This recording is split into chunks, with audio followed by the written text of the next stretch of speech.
Halvvejs op ad fjeldet imod Kuannersuit-plateauet, der ligger den gamle mineskakt. Og det er lige oven for den, at man vil starte en mine, hvis man får en tilladelse.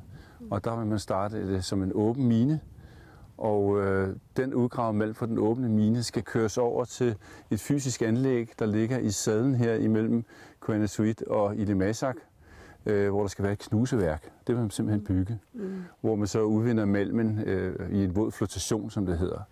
Når den så er blevet fordelt, så kan man sende det i nogle lukkede pipelines over til midten af dalen heroppe, nede for foden af Ilulissat, vil man lave det kemiske procesplant.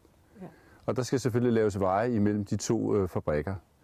Når så er den kemiske proces overstået, så skal man jo fysisk flytte sin tæling, sit restprodukt, fra den kemiske procesplant i lukkede pipelines med vand op til Dasek-skråningen her. Op på den anden side af de her snefaner, der ligger Dasek-søen.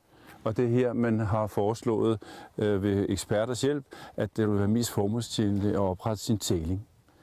Og så derfra skal der selvfølgelig også være adgangsvej ned gennem dalen, ned imod Narsaq by.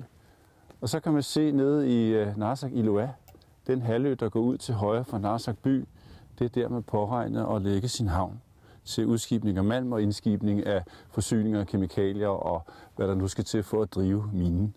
Så det er sådan i grove træk den fysiske fodaftryk, en mine kommer til at have i dalstrøget og Narsaq Ilulissat.